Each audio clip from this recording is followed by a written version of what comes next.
cup is probably part of your routine. You grab it on the way to work, after the gym, or during a long drive. It feels harmless, familiar, almost comforting. But what's inside that cup is very different from what most people believe. It isn't just coffee, it isn't just breakfast. It's a carefully engineered mix of sugar, salt, and industrial food designed to keep you coming back day after day. For decades, Tim Hortons has been treated like a Canadian tradition, a place tied to hockey mornings, road trips, and everyday life. It's where parents stop with their kids, where workers refuel before sunrise, where entire towns begin their day. But the Tim Hortons most Canadians think they're visiting no longer exists. What we found isn't about nostalgia or brand loyalty. It's about how a familiar routine quietly turned into a public health problem hiding in plain sight. Tim Hortons is everywhere. Millions of Canadians pass through its doors every single day. In some towns, it's the only option. Morning coffee, quick breakfast, after-school snacks, late-night stops. It feels normal, almost invisible, and that's exactly why it matters. Because the Tim Hortons that built its reputation decades ago is not the same chain operating today. There was a time when Tim Hortons actually baked in store. Real bakers came in before dawn. Dough was mixed, shaped, baked, and sold fresh that same morning. The menu was simple, the coffee tasted consistent, and most importantly, the food looked like food. That changed quietly, and then all at once. In 2014, Tim Hortons merged with Burger King under a new parent company, Restaurant Brands International. This wasn't just a business deal, it was a fundamental shift in priorities. The focus moved away from local preparation and toward centralized production, efficiency, and profit margins. Almost immediately, customers noticed something felt off. Coffee tasted different. Baked goods felt less fresh. The menu exploded with new items. More sandwiches, more specialty drinks, more sugar, more sodium, less simplicity. Behind the counter, the biggest change was invisible. Tim Hortons stopped baking from scratch in its stores.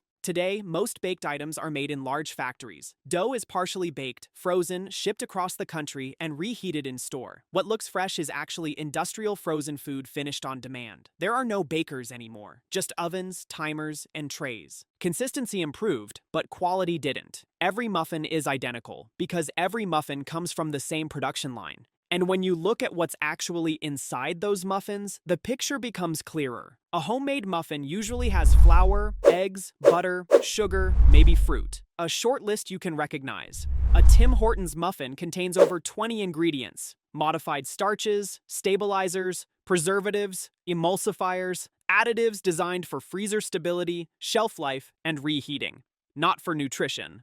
Always fresh no longer means freshly made. It means freshly reheated. But the food is only half the story. What Canadians are drinking may be even more concerning. Many people order iced caps or flavored coffee drinks thinking they're just coffee with a twist. In reality, a medium iced cap contains around 45 grams of sugar. That's more sugar than a can of Coke. The same goes for French vanilla drinks. These aren't coffee drinks. They're milkshakes with caffeine. Sugar appears higher on the ingredient list than coffee itself, which means you're drinking mostly sugar, fats, and stabilizers, with a bit of coffee flavor added in. If you've been drinking Tim Hortons coffee for years, you've probably noticed the taste isn't consistent anymore. Some cups are fine, others are burnt, bitter, or watery. That's because quality control varies by location. Tim Hortons operates on a franchise model. Each store is run by a different owner. Cleaning standards, staff training, equipment maintenance, and brewing practices can vary widely. One location might serve acceptable coffee. Another, just down the road, might serve something barely drinkable.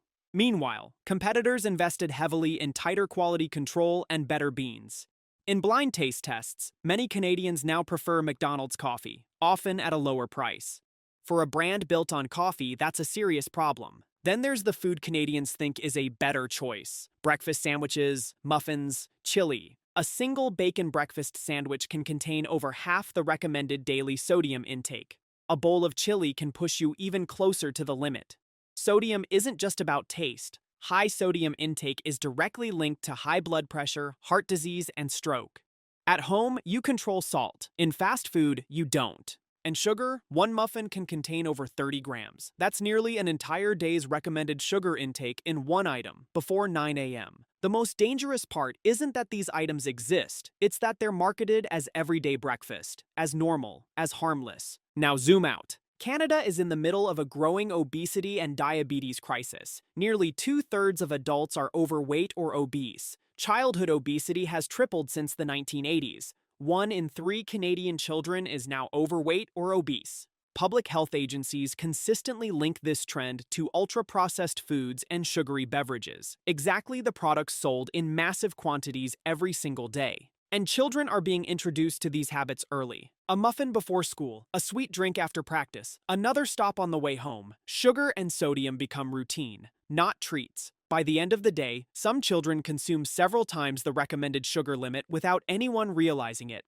The consequences show up years later. Type 2 diabetes appearing earlier, high blood pressure in young adults, fatty liver disease, sleep apnea, lower quality of life, shorter life expectancy. This isn't about blaming one brand, but when a fast food chain becomes part of national identity, its impact multiplies.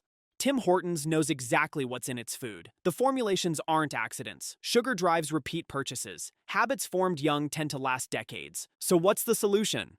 It isn't panic. It isn't a boycott. And it isn't pretending convenience doesn't matter. Sometimes Tim Hortons is the only option. Sometimes you're late. Sometimes it's a social stop. That's real life.